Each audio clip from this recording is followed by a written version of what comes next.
قل يا عبادي الذين أسرفوا على أنفسهم لا تقنطوا من رحمة الله. بسم الله الرحمن الرحيم. السلام عليكم ورحمة الله وبركاته.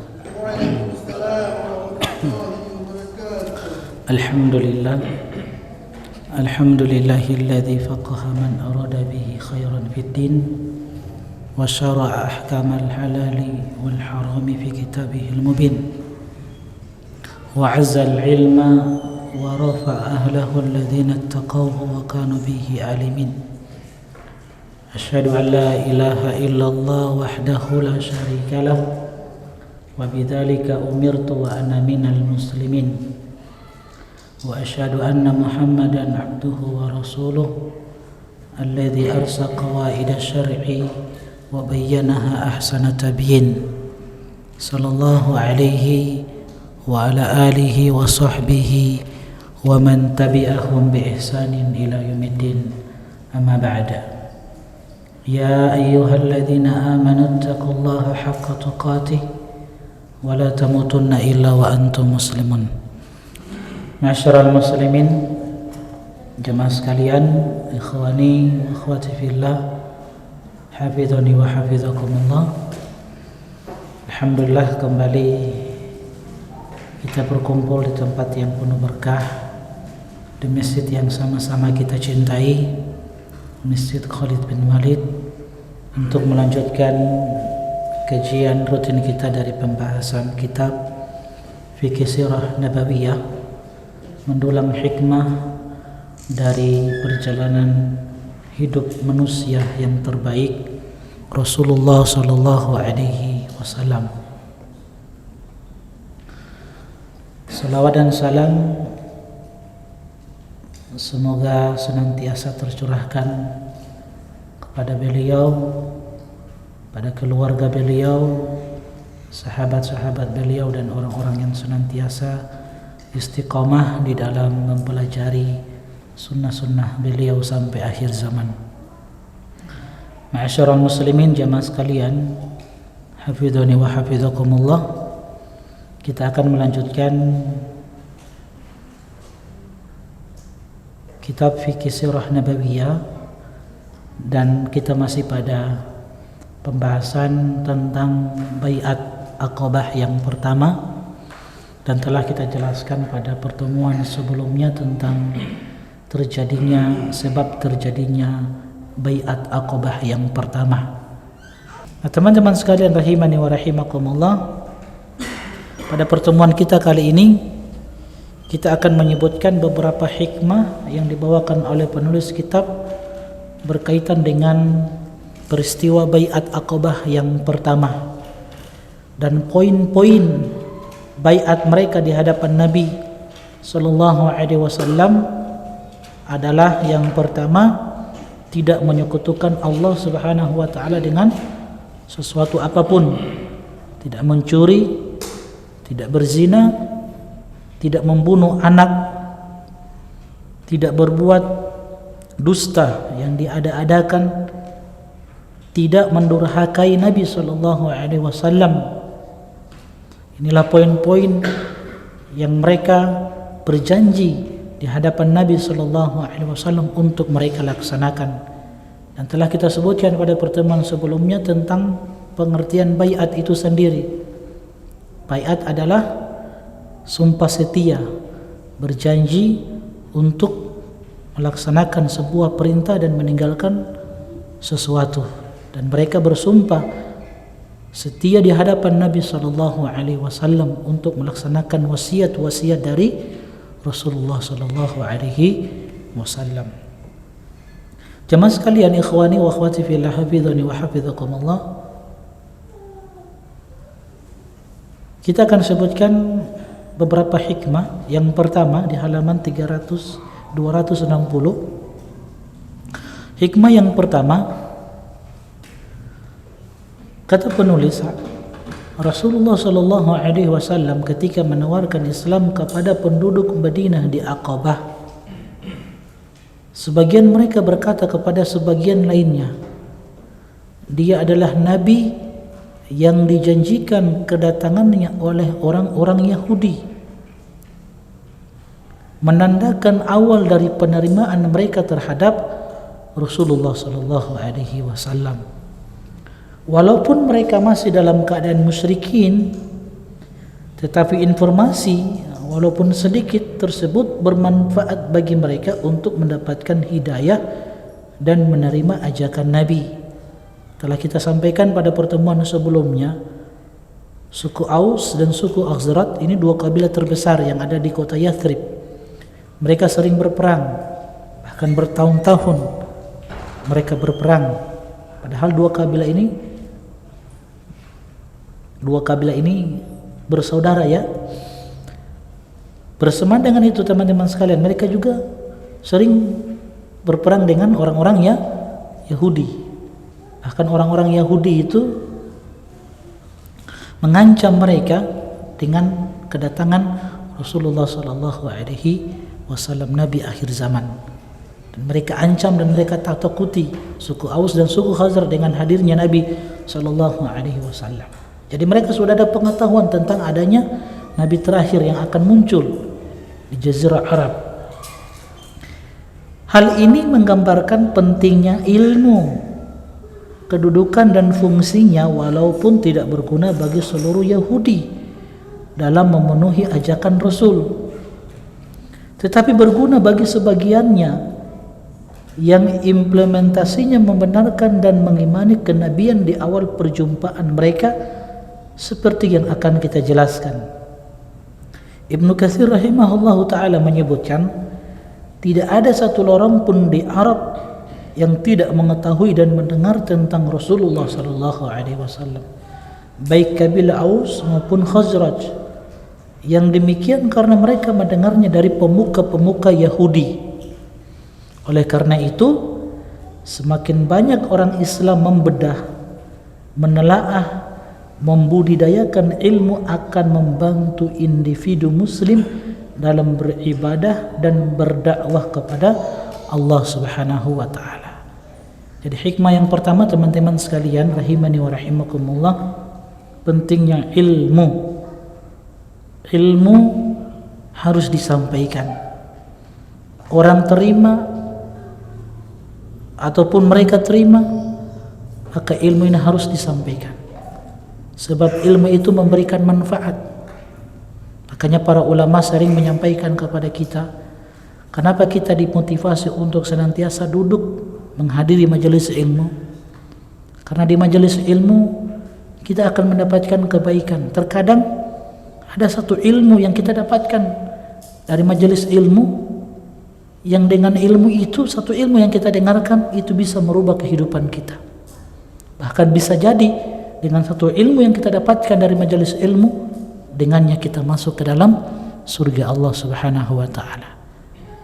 Oleh karena itu, ma'asyiral muslimin, teman-teman ikhwani wa akhwati fillah, hafizani wa hafizakumullah, jangan pernah meremehkan yang namanya majelis ilmu. Walaupun ilmu yang disampaikan, ilmu yang mungkin telah kita pelajari, materi-materi atau kitab-kitab yang dibahas, mungkin kitab yang pernah kita tuntaskan, materi yang telah kita pelajari, jangan pernah remehkan, hadiri terus. Karena bisa jadi ada satu ilmu yang mungkin belum pernah kita dengarkan di majelis ilmu yang kita hadiri ketika itu. Yang kita dengarkan ilmu tersebut bisa merubah kehidupan kita, atau dengan ilmu itu menjadi sebab kita masuk ke dalam surga Allah Subhanahu wa taala. Dengan ilmu yang kita ketahui teman-teman sekalian, itu yang akan menjadikan kita istiqomah. Kedua, manfaat menghadiri majelis ilmu, di dalamnya kita bertemu dengan sahabat-sahabat yang senantiasa mengingatkan kita kepada kehidupan akhirat. Minimal 2 poin ini teman-teman sekalian yang harus kita tanamkan dalam diri kita, pentingnya untuk mendatangi majelis ilmu dan jangan pernah meremehkan yang namanya majelis ilmu. Sekali lagi, walaupun materi yang disampaikan adalah materi yang mungkin sering kita dengarkan. Kenapa? Karena bisa jadi ada satu faedah, dua faedah yang kita dengar ketika itu yang kita tidak dapatkan di majelis-majelis sebelumnya, yang bisa jadi dengan faedah ilmu itu sekali lagi merubah kehidupan kita, bahkan bisa jadi itu menjadi sebab kita masuk ke dalam surga Allah Subhanahu wa ta'ala. Maka sekali lagi pentingnya ilmu dan kedudukan ilmu, dan antum sudah tahu bersama dalil-dalil yang bersumber dari Al-Quran dan hadis-hadis Nabi Sallallahu Alaihi Wasallam yang menyebutkan dan menjelaskan kepada kita tentang pentingnya menuntut ilmu. Hikmah yang kedua dari Aisyah radhiyallahu taala anha, beliau berkata, hari Bu'ats. Apa itu hari Bu'ats? Hari Bu'ats ini merupakan nama tempat. Ada yang mengatakan benteng, ada yang mengatakan ladang atau kebun tempat Bani Quraidah. Ini dari salah satu suku Yahudi yang ada di kota Yathrib. Di tempat inilah terjadi peristiwa peperangan antara kaum Aus dan suku Khazraj. Dan ini adalah perang terbesar antara dua suku ini, suku Aus dan suku Khazraj. Perang terbesar yang banyak mewafatkan, mematikan pemimpin-pemimpin atau orang-orang mulia di antara mereka di perang Bu'ats ini. Hari Bu'ats merupakan hari yang disuguhkan oleh Allah Subhanahu wa taala kepada Rasulnya sallallahu alaihi wasallam. Rasulullah sallallahu alaihi wasallam datang sedangkan jamaahnya tengah bercerai-berai, dibunuh keluarga-keluarganya dan dilukai. Jadi pada perang Bu'ats ini banyak yang meninggal ya. Orang-orang mulia dari dua suku ini banyak yang meninggal. Bahkan mereka ini petinggi-petingginya. Nah, sedangkan dan oleh karena itu Allah Subhanahu wa taala menyuguhkannya kepada Rasulullah sallallahu alaihi wasallam dalam masuknya mereka ke dalam Islam. Ibnu Hajar rahimahullahu taala menyebutkan tentang peristiwa Bu'ats, yang terbunuh dalam perang Bu'ats adalah para pembesar yang tidak beriman. Jadi tokoh-tokohnya yang keras kepala. Ya memang kalau mereka ini dihidupkan, kalau datang Nabi, mungkin mereka ini akan menjadi penentang dakwah Nabi di kota Madinah. Maksudnya orang sombong yang tidak mau masuk Islam supaya tidak tunduk dalam hukum orang lain. Jadi pembesar-pembesarnya suku Aus dan suku Khazraj. Sekali lagi dalam perang Bu'ats ini mereka diwafatkan oleh Allah Subhanahu wa taala. Mereka terbunuh. Yang tersisa dari mereka adalah Abdullah bin Ubay bin Salul. Siapa Abdullah bin Ubay bin Salul? Ini tokoh munafik yang ada di kota Madinah. Dia yang tersisa. Dan terbukti, subhanallah, ketika datangnya Nabi sallallahu alaihi wasallam, dia tidak mau apa? Tunduk kepada Nabi sallallahu alaihi wasallam. Kenapa? Karena merasa tersaingi. Dia kan pembesar dari satu suku. Orang yang dihormati, yang menjadi rujukan referensi di dalam beragama ketika itu sebelum datangnya Nabi sallallahu alaihi wasallam. Nah, ketika Nabi tiba di kota Madinah dalam peristiwa hijrah nanti yang kita akan jelaskan, maka Abdullah bin Ubay bin Salul ini merasa apa? Tersaingi. Ini ada tokoh, ada orang yang namanya Muhammad datang di kota Madinah, yang kemudian masyarakat Madinah tunduk dan menjadikan Muhammad sebagai rujukan mereka di dalam beragama. Jadi orang-orang meninggalkan siapa? Abdullah bin Ubay bin Salul. Merasa tidak dihormati lagi, tidak terpakai lagi dia ini. Ya, tersisa dia ini Abdullah bin Ubay bin Salul. Yang lainnya, pembesar-pembesar yang lainnya wafat, dibunuh, terbunuh mereka dalam perang apa? Bu'ats. Jadi Allah wafatkan mereka ini. Bayangkan kalau mereka ini hidup, orang-orang semisal dengan Abdullah bin Ubay bin Salul, ya mungkin ya dakwah Nabi SAW tidak akan diterima di kota Madinah. Mungkin Nabi akan merasakan kondisi yang sama sebagaimana beliau merasakan kondisi ketika berada di Mekah, penentangan dakwah yang luar biasa. Tapi hikmah Allah wafatkan mereka semua ini dan Allah sisakan satu orang dalam perang Bu'ath ini. Siapa? Abdullah bin Ubay bin Salul, tokoh munafik yang kemudian dia masuk Islam. Itu pun dia masuk Islam cuman pura-pura saja. Apa tujuan dia masuk Islam? Supaya terlindungi darahnya, kehormatan dia, harta dia. Karena orang yang beriman itu ketika dia mengucapkan la ilaha illallah, mengucapkan 2 kalimat syahadat ini, maka terjaga darahnya, kehormatannya, hartanya tidak boleh diganggu. Maka dia masuk Islam hanya sekedar untuk menyembunyikan kekufuran dia. Allah Subhanahu wa taala menghendaki dari peristiwa yang besar ini sebelum kedatangan Nabi ke Madinah untuk terwujud 2 perkara. Apa hikmahnya Allah wafatkan pembesar-pembesar dari 2 suku ini, suku Aus dan suku Khazraj, dan Allah sisakan satu orang, Abdullah bin Ubay bin Salul, yang merupakan tokoh munafik. Kita tahu bersama orang-orang munafik itu ketika berada di Mekah, ketika Nabi berada di Mekah, mereka belum ada. Mereka itu muncul kapan? Kapan mereka muncul, orang-orang munafik? Siapa yang tahu? Orang-orang munafik ketika Nabi berada di Mekah, mereka belum ada. Kenapa mereka belum ada? Kenapa?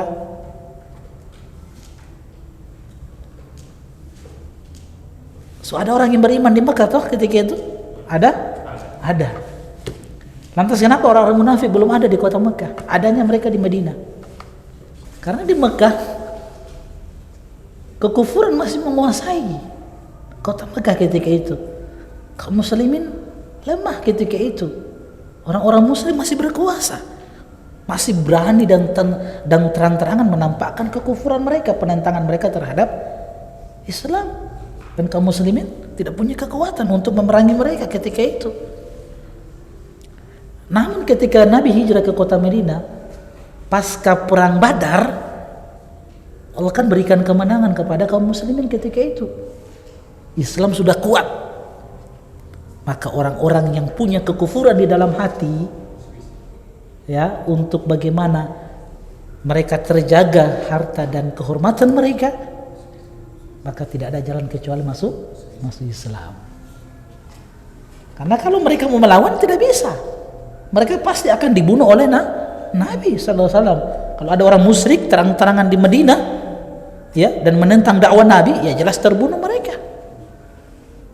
Jalan satu-satunya supaya selamat terjaga, supaya tidak dibunuh oleh Nabi, maka masuk Islam. Ketika mereka masuk Islam, Nabi kan tidak membunuh mereka, padahal Nabi sudah tahu mereka ini munafik. Nabi kan sudah tahu tokoh-tokoh munafik di Madinah, kan Nabi sudah tahu. Bahkan ada seorang sahabat yang disebut dengan Sahibus Sir, pemegang rahasia Nabi. Siapa? Hudzaifah ibn Yaman radhiyallahu ta'ala anhu. Kan tokoh-tokoh munafik di Madinah itu diberitahukan oleh Nabi kepada Hudzaifah ini. Beliau pemegang rahasia Nabi sallallahu alaihi wasallam. Jadi yang tahu siapa? Hudzaifah dan Nabi sallallahu alaihi wasallam. Lantas kenapa Nabi tidak membunuh mereka? Jangan sampai ada orang-orang di luar Islam mengatakan itu ada Nabi membunuh sahabat-sahabatnya. Makanya Nabi tidak membunuh mereka. Ya. Paham ya? Jadi mereka muncul setelah perang Badar, baru orang-orang munafik itu muncul, masuk Islam. Baik. 2 hikmah kenapa Allah wafatkan pembesar-pembesar dari 2 suku ini pada perang Bu'ath. Yang pertama, kata penulis, anugerah Allah Subhanahu wa taala kepada Rasulullah sallallahu alaihi wasallam yang melancarkan jalannya untuk berdakwah dengan memusnahkan pembesar-pembesar Madinah sebelum kedatangannya Nabi sallallahu alaihi wasallam.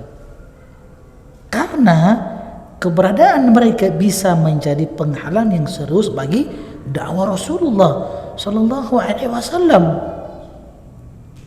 Seperti apa yang terjadi di Mekah.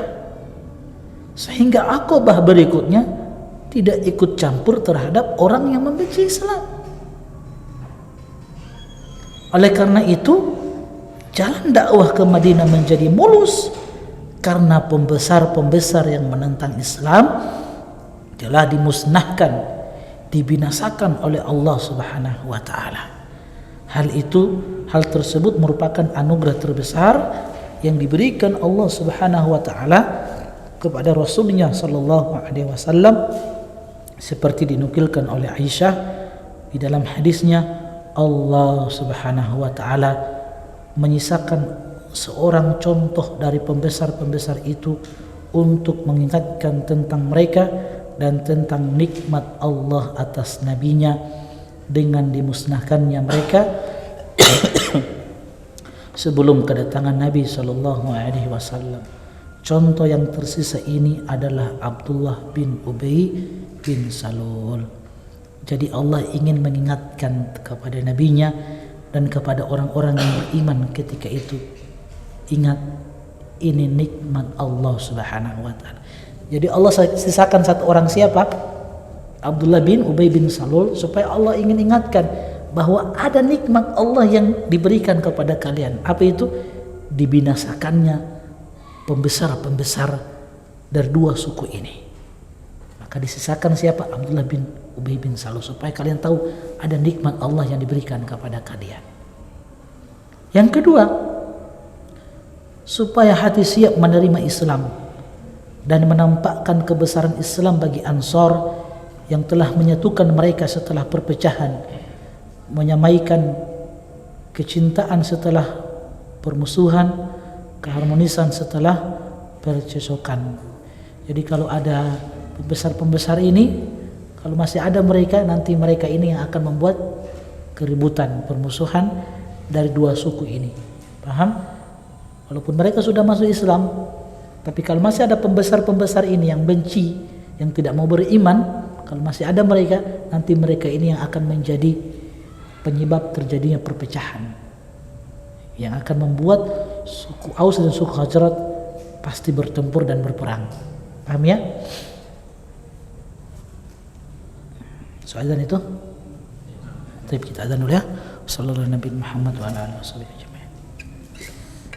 Ma'asyiral muslimin, jamaah sekalian, ikhwani wa akhwati fillah, hafizani wa hafizakumullah.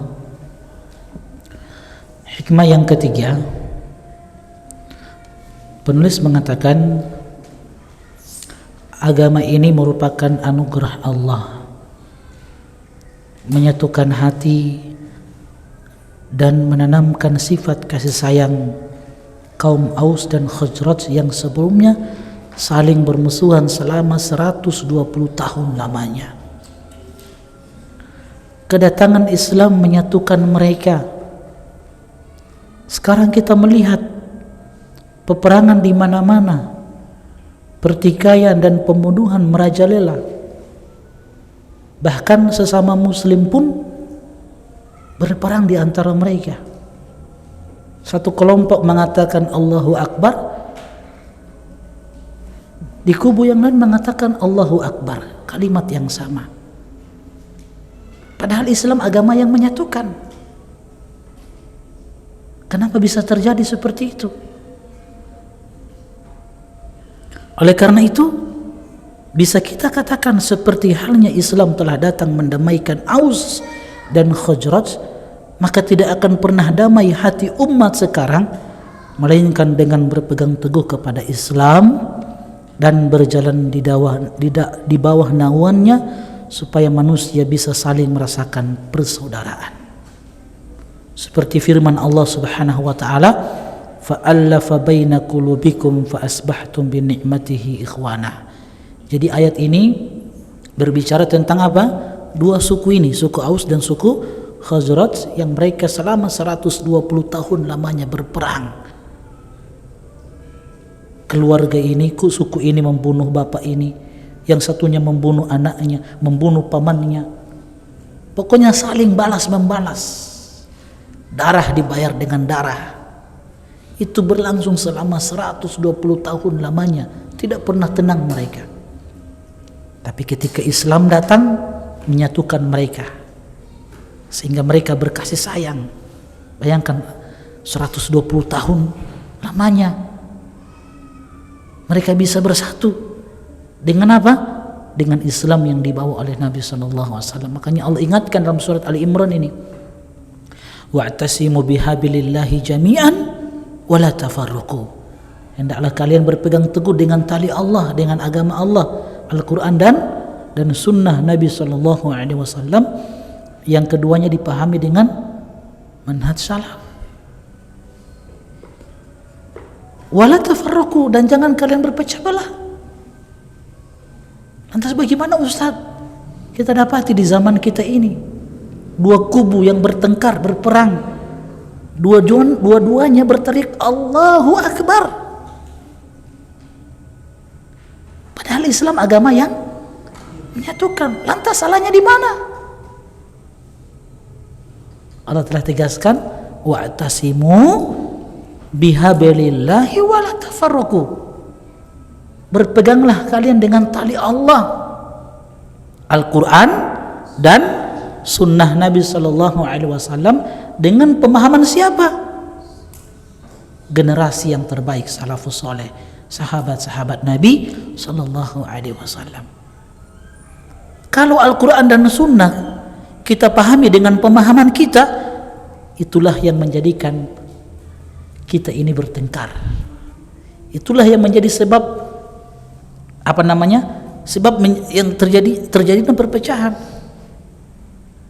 Kalau Al-Quran itu dan sunnah dikembalikan ke pemahaman kita, apalagi pemahaman satu kelompok, itulah yang menjadikan kaum muslimin ini berpecah belah. Kita ambil contoh di masa sahabat, Khawarij telah keluar, muncul Khawarij yang mereka ini dikatakan oleh Nabi kilabun nar, anjing-anjing neraka. Antum tahu kisah Ibnu Abbas radhiyallahu ta'ala anhuma yang datang kepada orang-orang Khawarij? Kisah yang ma'ruf. Ibnu Abbas datang kepada mereka untuk menjelaskan bahwa mereka ini keliru, menyimpang. Ketika sahabat Ibnu Abbas datang kepada mereka, orang-orang Khawarij ketika itu, apa kata Ibnu Abbas di hadapan mereka? Ji'tukum min indi ashabir Rasul sallallahu alaihi wasallam. Aku datang kepada kalian dari sisi sahabat-sahabat Nabi sallallahu alaihi wasallam, dan aku tidak melihat di tengah-tengah kalian seorang pun dari sahabat-sahabat Nabi sallallahu alaihi wasallam. Padahal sahabat-sahabat Nabi adalah orang yang dalam keilmuannya, orang yang hatinya bersih. Ini menunjukkan kepada kita penyimpangan Khawarij itu karena apa? Karena tidak merujuk kepada pemahaman sahabat. Buktinya kata apa? Kata Ibnu Abbas, aku tidak melihat di tengah-tengah kalian seorang alim pun dari sahabat-sahabat Nabi. Tidak ada satupun dari kalian ini yang merupakan sahabat Nabi sallallahu alaihi wasallam. Khawarij itu setelah Nabi meninggal wafat, maka mereka bermunculan.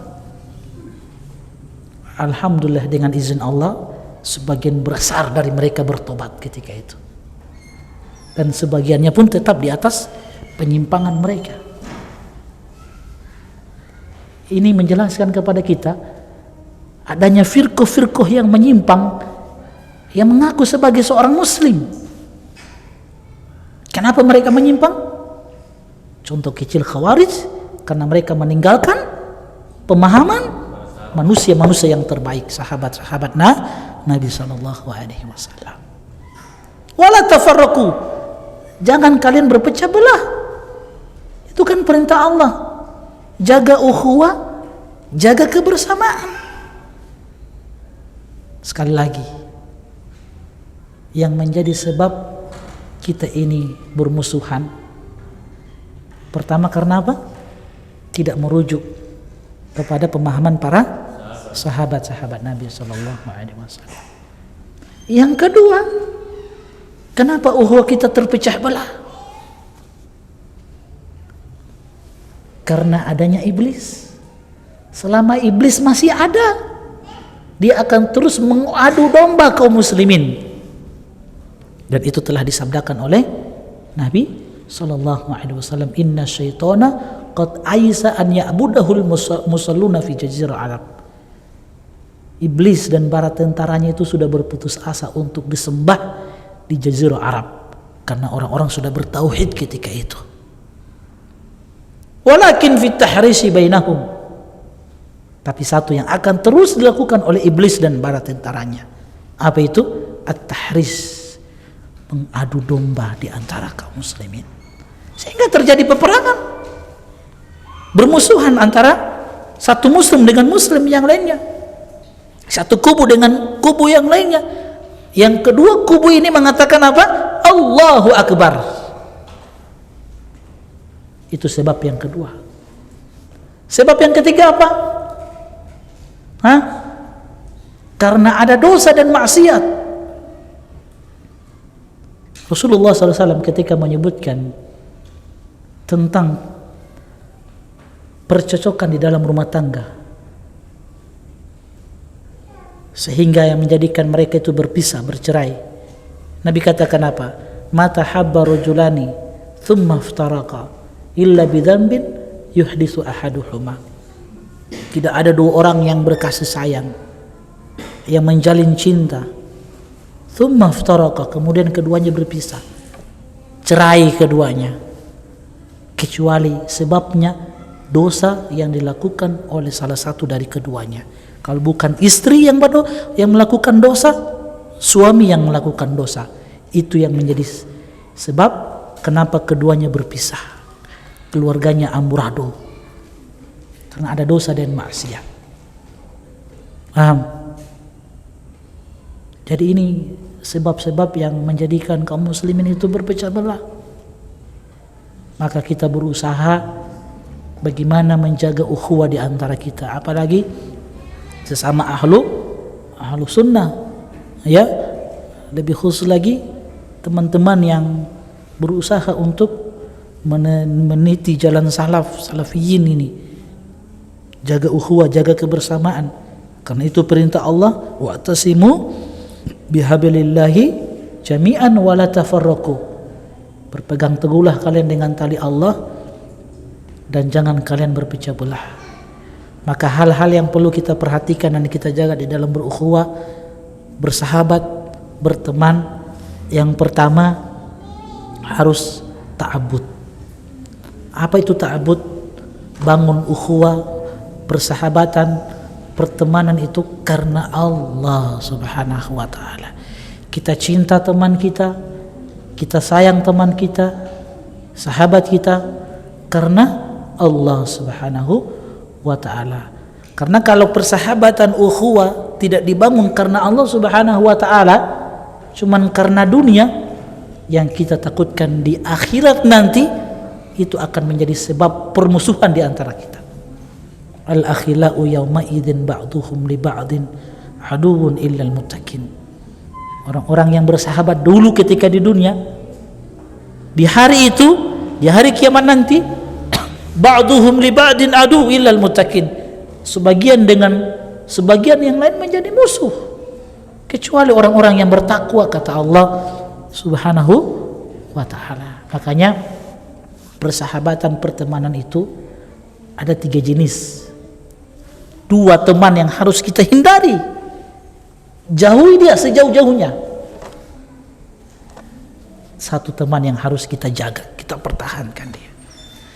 Syekh Utsaimin mengatakan pertemanan itu ada 3. Yang pertama ada yang disebut dengan sodiqul manfa'ah.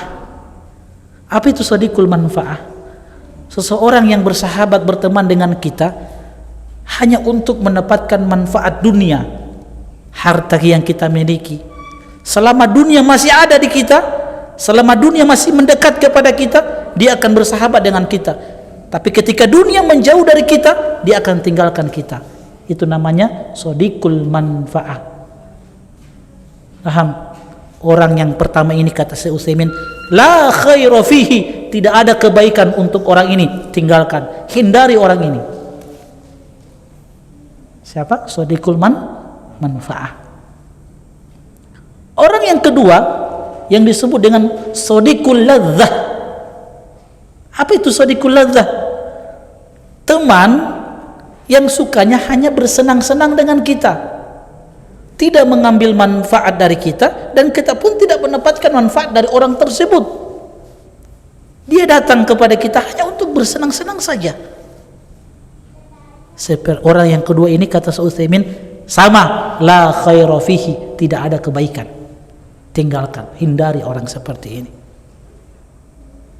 Adapun yang ketiga, kata Syekh Utsaimin rahimahullahu taala, sadiqul fadilah. Sodik itu kan teman toh?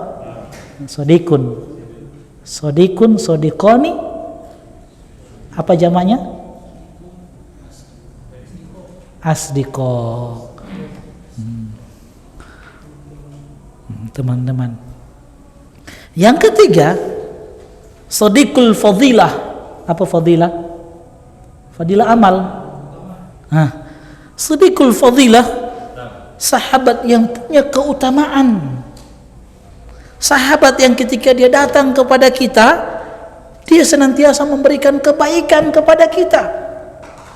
Sahabat yang senantiasa menasihati kita tatkala kita jatuh kepada kesalahan. Sahabat yang senantiasa menasihati kita ketika kita membutuhkan nasihat. Orang seperti ini, kata Syekh Utsaimin, pertahankan dia, jaga orang ini, karena itu sebuah nikmat yang Allah berikan kepada antum. Teman yang senantiasa mengingatkan kebaikan kepada kita, bahkan dia berikan kebaikan kepada kita. Dia berteman dengan kita karena Allah, bukan karena untuk mendapatkan dunia. Kita mendapatkan nikmat saat dunia mendekat kepada kita, ataupun dunia meninggalkan kita, dia selalu hadir di samping kita, menguatkan kita, membantu kita, memberikan kebaikan kepada kita. Maka sahabat yang ketiga ini, pertahankan dia, jaga dia, jaga dia. Bisa jadi dia adalah orang yang mungkin paling cinta kepada kita, melebihi kecintaan saudara-saudara kita kepada kita. Jaga dia. Itu yang pertama. Apa? Ta'abbud. Hal yang kedua yang harus kita perhatikan di dalam masalah ukhuwah, kebersamaan, ada yang namanya tarohum, saling mengasihi, saling mencintai, saling berbagi kebaikan. Ini juga penting, ya. Coba kita lihat bagaimana Allah mengabadikan tentang sahabat-sahabat Nabi SAW di dalam Al-Quran. Dalam surat Al-Fath ayat yang ke-29, Muhammadun Rasulullah walladzina ma'ahu asyiddahu 'alal kuffar ruhama'u bainahum. Muhammad SAW, dia adalah utusan Allah. Walladzina ma'ahu, dan orang-orang yang bersama Nabi SAW. Siapa mereka? Sahabat-sahabat Nabi. Apa sifat mereka? Asyidda'u 'alal kuffar ruhama'u bainahum. Mereka keras tegas dengan orang-orang kafir, namun mereka berlemah lembut, berkasih sayang sesama mereka, di antara mereka orang-orang yang beriman. Sepertilah orang-orang beriman, berkasih sayang, ya. Sehingga yang ketiga yang perlu kita perhatikan di dalam berukhuwah, bersahabat, berteman adalah taslim. Apa taslim? Menerima kekurangan sahabat kita, teman kita. Ingat, sahabat kita atau torang peteman ini bukan malaikat. Ingat itu, sahabat kita bukan malaikat. Dia bukan makhluk yang diciptakan dengan cahaya. Tidak. Dia bukan makhluk yang Allah ciptakan tanpa syahwat dan hawa nafsu. Tidak. Dia makhluk yang lemah, yang punya syahwat dan hawa nafsu. Dia makhluk sahabat kita yang tidak punya dua sayap. Ya, dia makhluk yang Allah katakan wa khuliqal insanu dha'ifa, manusia itu diciptakan dalam keadaan lemah. Maka sekali lagi teman kita itu bukan malaikat. Artinya apa kalau bukan malaikat? Berarti kadang sahabat kita hari ini dia berbuat dosa, jatuh kepada kesalahan, besok dia bertobat kepada Allah Subhanahu wa taala. Artinya apa teman-teman sekalian? Ketika sahabat-sahabat kita jatuh kepada kesalahan, kekeliruan, jangan langsung antum kritik, langsung antum hantam. Jangan. Dia manusia biasa. Paham ya? Makanya seorang penyair mengatakan, turidu sahiban la aiba fihi. Engkau menginginkan seorang sahabat yang tidak ada aib, tidak ada cacatnya, tidak ada keburukannya. Fahalil udu yafufu bila dukhan. Adakah kayu gaharu yang mengeluarkan harum yang wangi tanpa ada asapnya? Tidak ada toh. Kayu gaharu tahu kan? Dia memberikan bau yang sangat harum luar biasa. Tapi antum harus tahu kayu gaharu itu sebelum dia memberikan harum yang wangi, ada asapnya dulu. Ya begitulah sifat orang yang, itulah sifat sahabat kita. Dia memberikan kebaikan, tapi kadang dia jatuh pada kesalahan.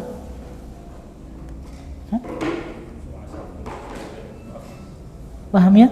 Jadi pahami, dia bukan malaikat. Kalau jatuh pada kesalahan, nasihati dia. Makanya yang keberapa? Yang keempat ada namanya tanasuh, saling menasihati.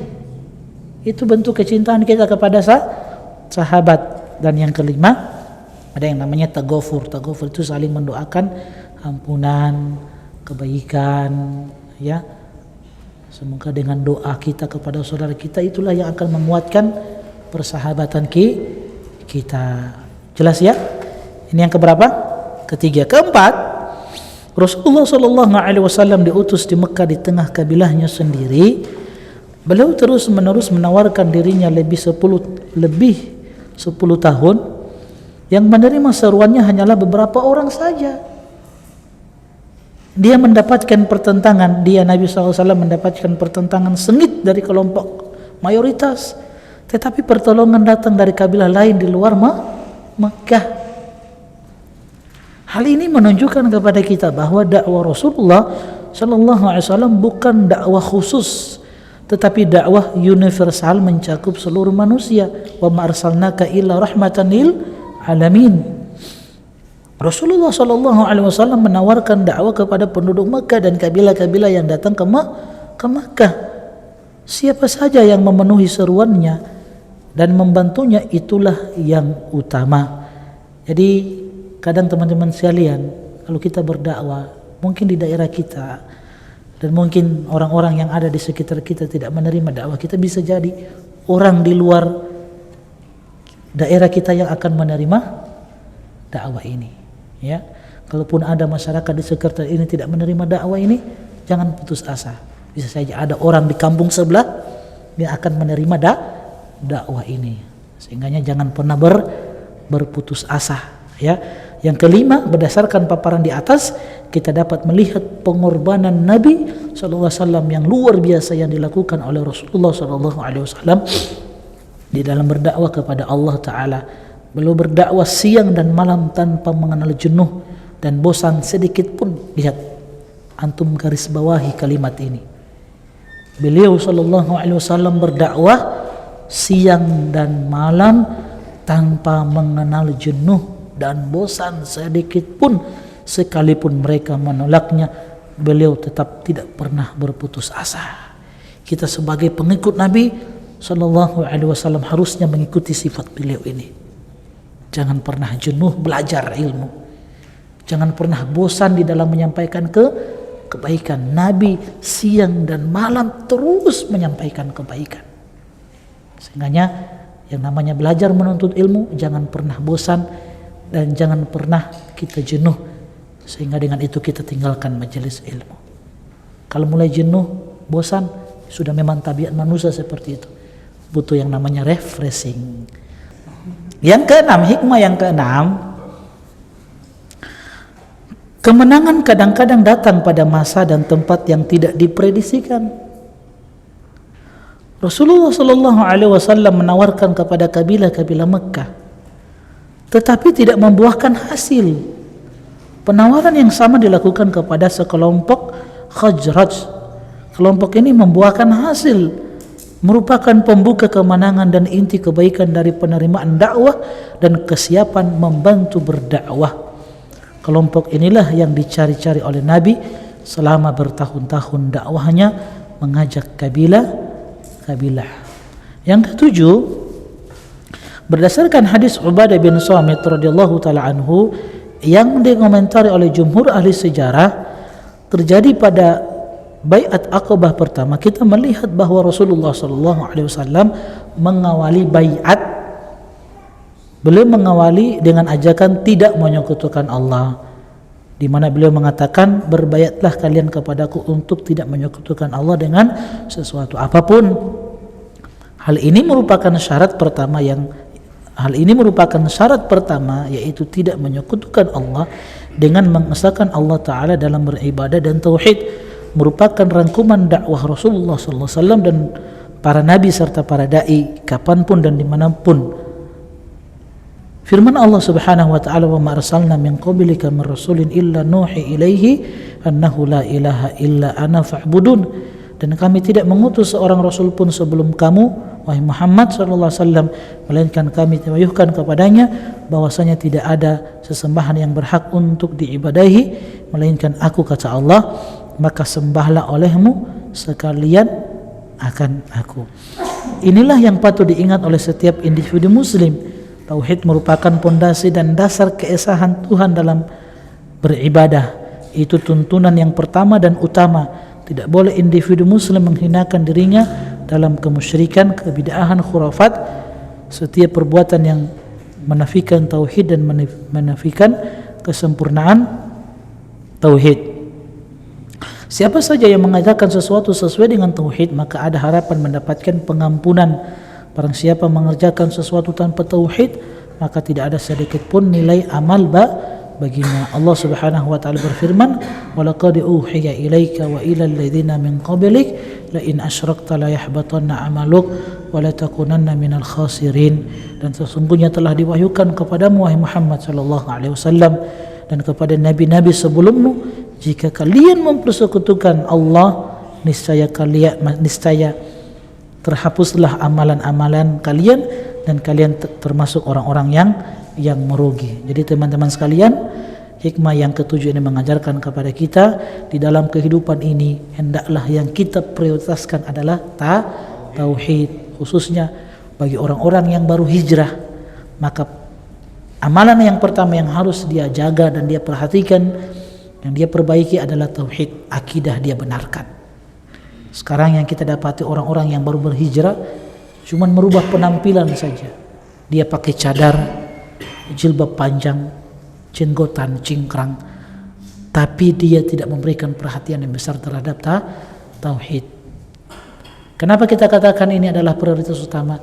Karena sehebat apapun ibadah kita, solat kita, puasa kita, bacaan Al-Quran kita, haji umroh kita, tapi kalau akidah kita amburadul, maka ibadah-ibadah ini tidak bermanfaat. Ya, sebagaimana Allah tegaskan, la in asyrakta la yahbatanna 'amaluk. Satu kesyirikan saja yang kita lakukan, semua ibadah ini terhapus, kata Allah Subhanahu wa taala. Yang kedelapan, 6 orang yang bertemu Rasulullah sallallahu alaihi wasallam di Mina dan Rasulullah sallallahu alaihi wasallam mendakwahkan mereka kepada Islam, lalu mereka beriman dan membenarkannya. Mereka tidak berhenti sampai di situ, akan tetapi mereka kembali ke Madinah sebagai dai kepada Allah. Dengan demikian tanggung jawab muslim terhadap dakwah kepada Allah adalah tanggung jawab yang besar. Seorang muslim tidak boleh hanya merasa cukup dengan melaksanakan amalan ibadah wajib saja, tetapi berkewajiban mengajak orang lain kepada agama dan merasakan bertanggung jawab terhadap agama seperti yang telah dirasakan oleh sekelompok dari Khazraj, baik mereka yang ada pada pertemuan pertama dengan Rasulullah SAW maupun pertemuan yang kedua yang dinamakan dengan Bai'ah Aqabah pertama. Lihat, setelah mereka mendapatkan kebaikan berupa keimanan, setelah itu mereka sampaikan kebaikan ini kepada orang lain. Maka jangan pernah merasa cukup dengan apa yang antum miliki, tapi hendaklah sampaikan kebaikan tersebut.